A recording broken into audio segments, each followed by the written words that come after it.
Friends, welcome back to my channel that's back benchers academy. आज का जो हमारा टॉपिक है वो ऑपरेटिंग सिस्टम का बहुत इंपॉर्टेंट टॉपिक है। बहुत सारे जो हमारे कॉलेजेस हैं, यूनिवर्सिटीज़ हैं, तो वो अपने सिलेबस में ये टॉपिक इंक्लूड करते हैं। That is the disk input output. ठीक है, तो सबसे पहले स्टार्ट करते हैं। डिस्क इनपुट आउटपुट होता है क्या है? डिस्क आउटपुट इनपुट जो है दैट इज़ ये एक मेजरमेंट है कि आपका डेटा जो ट्रांसफ़र हो रहा है फिजिकल डिस्क से कंप्यूटर की रैम में वो किस स्पीड से हो रहा है, कितना जल्दी हो रहा है, उसकी मेजरमेंट को कहते हैं डिस्क आईओ। तो इसको मेजरमेंट हम कैसे मेजर करते हैं? दैट इज़ इन केबी पर सेकेंड्स। और ये बहुत ज़्यादा ज़रूरी होता है ताकि हम मोनिटराइज कर पाएँ परफॉर्मेंस डिस्क की या डिस्क की यूटिलाइजेशन। ठीक है, केबीज़ का मतलब किलोबाइट्स पर सेकेंड। तो ये हमें बताता है कुछ स्टोरेज डिवाइसेस के बारे में, जैसे ये डिस्क्राइब करता है HDDs को, SDDs को, SAN को। ये सब क्या है? इनको हम परफॉर्मेंस इंडिकेटर्स भी बोलते हैं। ठीक है, अब देखो हमारे पास कुछ मॉनिटरिंग मैट्रिक्स होती हैं, जैसे हम ये बता सकते हैं कि हमारी डिस्क में स्पेस कितनी यूज़ हुई है, हमारे डिस्क में अवेलेबल फ्री स्पेस कितनी है, डिस्क का आईओ क्या है, डिस्क का क्यू लेंथ क्या है, इसका आइडियल टाइम कितना है जिसमें ये काम नहीं कर रहा है, बिजी टाइम कितना है, टोटल हमारी डिस्क का, और इसके सारे पार्टीशंस। तो इससे हम ये हमें हेल्प करता है कि हम डिटरमाइन कर पाएँ कि हमारे सर्वर पे कितना लोड है। ठीक है, इन सब चीज़ों से हम पता लगा सकते हैं। तो हमारे पास जो क्रूशियल सर्विस परफॉर्मेंस इंडिकेटर्स हैं, अगर वो डिस्क हमारा कंजप्शन जो हाई है, अगर वो हाई होगा तो इसका मतलब ओवरऑल एप्लीकेशन जो सिस्टम है वो स्लो हो जाएगा और सर्वर परफॉर्मेंस भी रिड्यूस हो जाएगी। तो इसकी वजह से ये हमें मदद करता है इन ऑर्डर टू आइडेंटिफाई आपके पार्टीशंस कि कितनी स्पेस हम यूज़ कर चुके हैं और कितनी स्पेस हमारे पास अवेलेबल है, ताकि हम क्या कर पाएँ, अच्छे से चूज़ कर पाएँ। That is the best course of action that we want to do. अब कुछ टर्म्स है जो हमारे डिस्क आईओ के साथ रिलेट हैं। सबसे पहली टर्म जो हमारे पास है that is called as the access time. ठीक है, तो ये वो टाइम है जो जिस टाइम से आपका डेटा रिट्रीव हो रहा है स्टोरेज डिवाइस से।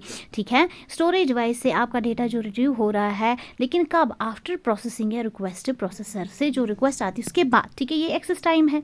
सेकेंड हमारे पास है डिस्क यूटिलाइजेशन।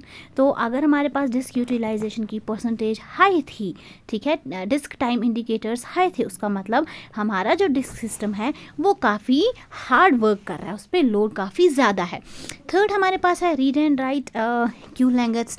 तो अगर ये read and write queue lengths counters जो हैं ये हाई थे, then that are the number of available devices जो आपके सिस्टम में थे, तो इसका मतलब है कि आपकी रिक्वेस्ट क्विकली प्रोसेस नहीं हो जाएगी, क्योंकि अगर नंबर ऑफ डिवाइसेस हमारे पास 3 हैं तो रीड राइट रिक्वेस्ट हमारे पास 5 हैं, तो वहाँ पे नंबर ऑफ डिवाइसेस कम पड़ जाएंगी और आपकी टोटल रिक्वेस्ट्स जो है वो काफ़ी स्लो हो जाएंगी, क्विकली काम नहीं करेंगी, प्रोसेस नहीं हो जाएगा।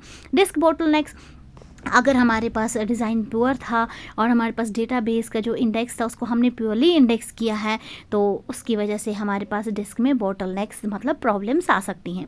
फिर हमारे पास है मॉनिटरिंग। तो सिस्टम एडमिनिस्ट्रेटर्स जो हैं वो मॉनिटर करते हैं और एनालाइज करते हैं डिस्क के IO that is input output performance, ताकि हमें ये पता चल जाए कि इनमें क्या इश्यूज़ हैं, क्या प्रॉब्लम्स हैं। लेटर हम उन प्रॉब्लम्स को क्या कर पाएँ, ठीक कर पाएँ। अब हमारे पास है SDD and HDD। SDD solid state device, HDD के मतलब होता है हार्ड डिस्क ड्राइव। तो SDD जो है ये जनरली मोर रिलायबल है देन दैट ऑफ HDDs, और ये फिजिकल क्या है, ये स्टोरेज मीडियम है फॉर एप्लीकेशंस। तो जिससे हमारा जो फास्ट डेटा एक्सेस होता है वो हमें SDD से होता है, हम ज़्यादातर यही यूज़ करते हैं। अब हमारे पास importance and features of disk monitoring. सबसे पहला हम बात करेंगे that is a predictive analysis. तो प्रेडिक्टिव एनालिसिस में क्या होता है, यहाँ पे हम मोर एक्यूरेटली आइडेंटिफाई करते हैं पोटेंशियल डिस्क का यूजेज कितना यूज़ हुआ है, इसकी परफॉर्मेंस कितनी है। ये हम पहले ही प्रेडिक्टिव एनालिसिस का मतलब हम ये प्रॉब्लम होने से पहले ही प्रेडिक्ट कर देते हैं। ठीक है, ताकि हमारा केस और वर्स ना हो जाए और हम ताकि बड़े बड़े जो डिग्रेडेशन है, बड़ी बड़ी डिफ़िकल्टी से हम बच पाएँ और टाइम पे हम उन प्रॉब्लम्स को हैंडल कर सकें। ठीक है, तो हमारे पास जो डिस्क कैपेसिटी है इसको हम रिबैलेंस भी कर सकते हैं, और अगर हमारे पास स्पेस कम हो रही है, हमें और स्पेस की ज़रूरत है, तो अकॉर्डिंग टू आवर नीड हम डिस्क में स्पेस भी ऐड कर सकते हैं। सेकंड हमारे पास इसकी इंपॉर्टेंस क्या है, दैट इज़ ऑटोमेशन। अगर इसमें हमारे पास ऑटोमेशन सिस्टम है, जब हमने इश्यूज़ को देखा तो उसके बाद ये ऑटोमेटिकली इश्यूज़ सॉल्व हो जाते हैं, तो जिसकी वजह से हमारा ओवरऑल जो सर्वर का हेल्थ है वो काफ़ी अच्छा हो जाता है, और उसकी वजह से हमारा टाइम भी क्या हो जाता है, सेव हो जाता है। तो इसकी वजह से जो हमारा प्री डिफाइंड ऑटोमेशन टूल्स हैं, जो IT ऑटोमेशन हमें देता है, तो उसकी वजह से हम पॉसिबल है ताकि हम कुछ लॉग्स को हम मूव कर सकते हैं from one portion to the another portion. इस चीज़ को, ये थोड़ा सा आपको टफ लग रहा होगा, तो इसको मैं अंडरस्टैंड करवाने के लिए आपको एक एग्जांपल देती हूँ, दैट्स ई-कॉमर्स एप्लीकेशन। सपोज आप मान लो हमारे पास एक ई-कॉमर्स एप्लीकेशन है जिसमें हम डिस्क पार्टीशन यूज़ कर रहे हैं in order to store your transaction logs, ठीक है। तो यहाँ पे एप्लीकेशन की परफॉर्मेंस जो है वो स्लो होगी कब, अगर ये पार्टीशंस जो हैं ये सिग्निफिकेंट थे, मोर देन दैट ऑफ 90%, तो डिस्क मॉनिटरिंग प्रोग्राम जो है वो नोटिफाई करेगा उस टाइम पे यूज़र को कि हमारे पास कि हमारी डिस्क की कंजप्शन ज़्यादा हो रही है, तो उसको अलर्ट देगा, और जो आर्टेड लॉग्स जो हैं वो मैनुअली ट्रांसफ़र किए जाएंगे उस टाइम पे होम से बैकअप में, ताकि दूसरी डिस्क पार्टीशन में उसको ट्रांसफ़र कर पाएँ। तो ये जो टास्क है ये क्या होगा, ऑटोमेटेड होगा। तो कैसे, that's by uploading the script file, या you can execute these instructions that relocate the logs and when your this threshold will be crossed। तो ये हमारे पास है example of your e-commerce application. तो यहाँ पे आपको समझ में आ गया होगा कि जो ऑटोमेशन है उसकी वजह से हम कैसे ट्रांसफ़र कर सकते हैं अपने लॉग्स को एक पोर्शन से अनदर पोर्शन में। तो जब यहाँ ई-कॉमर्स की बात आ गई तो वहाँ पे हम बीच में मैन्युअली करते हैं और सिस्टम अलर्ट दे देता है उस टाइम पे हमें जब कोई भी प्रॉब्लम हो।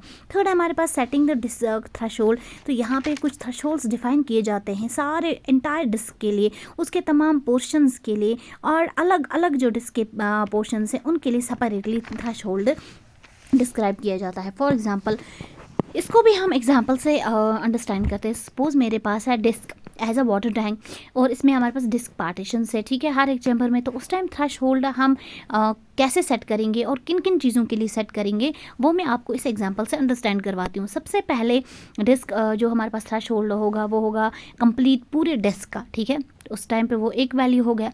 सेकंड हमारे पास होगा एक unique value, that is to single chamber, एक सिंगल चैम्बर का अलग थ्रेशोल्ड वैल्यू होगा, जैसे ई ड्राइव हो गए हमारे पास दो तरह के थ्रेशोल्ड वैल्यूज़। तो थर्ड तरह का जो थ्रेशोल्ड वैल्यू है वो होगा सिंगल स्टैंडर्ड थ्रेशोल्ड वैल्यू तमाम पोर्शंस के लिए, that is through out your chambers. Okay, तो ये है हम कैसे थ्रेशोल्ड देते हैं।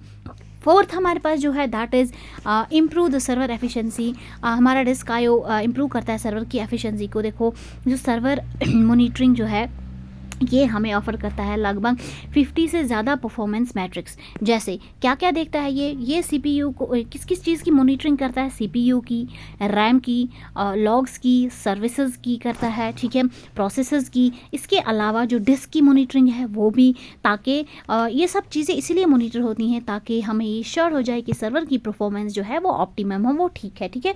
उसके बाद हम इसे मॉनिटर कर सकते हैं लगभग that is over 100 plug in integrations, that is उसमें क्या क्या आएगा आपका, SQL आएगा, 11s आएगा, डॉकर आएगा, एक्टिव डायरेक्टरी AD जिसको हम बोलते हैं, और Hyper-V आएगा, ठीक है। तो इन सारे करप्शंस को, जो हमारे पास इंपॉर्टेंट डेटा उसको करप्ट होने से अगर हमें बचाना है तो उसके लिए हमारे पास बहुत ज़्यादा ज़रूरी है हम अपने हार्ड ड्राइव की जो हेल्थ है, जो उसकी कंडीशन है वो कॉन्टीन्यूसली मॉनिटराइज करें, ठीक है। तो अगर सिंपली हम देखेंगे, सिंपली हमें क्या शेड्यूलिंग जो है, शेड्यूलिंग की वजह से जिससे हम डिस्क को चेक करेंगे, इवेंट्स को, टास्क्स को, डिस्क की मॉनिटरिंग को चेक करेंगे, या कोई ऐसा मॉनिटरिंग सॉफ्टवेयर है जो डिटेक्ट कर रहा है लॉजिकल, मैकेनिकल या फिजिकल हार्ड ड्राइव प्रॉब्लम्स, तो उसकी वजह से हमें काफ़ी आसान, काफ़ी सहूलियत हो सकती है, जिसकी वजह से हम अर्ली प्रॉब्लम्स को अगर डिटेक्ट करेंगे अर्ली स्टेज पे तो हमारा डेटा करप्शन प्रिवेंट हो सकता है। तो यहाँ डिस्क को हम डिवाइड करते हैं दो सेक्शंस में, दो पार्टीशंस में। एक होता है जिसमें हम अरेंज करते हैं फाइल को, that is based on your usage, and second होता है आपका execute read and write operations. तो जब कहीं भी कोई प्रॉब्लम होगी आपकी हार्ड डिस्क स्पीड में, स्टोरेज में, परफॉर्मेंस में, तो आपके टूल्स जो है वो अलर्ट दे देते हैं और बोल देते हैं कि कहाँ पे कौन सी प्रॉब्लम है, तो उसको हम इजीली डिटेक्ट कर सकते हैं। तो ये आपका बहुत ही इजी टॉपिक था।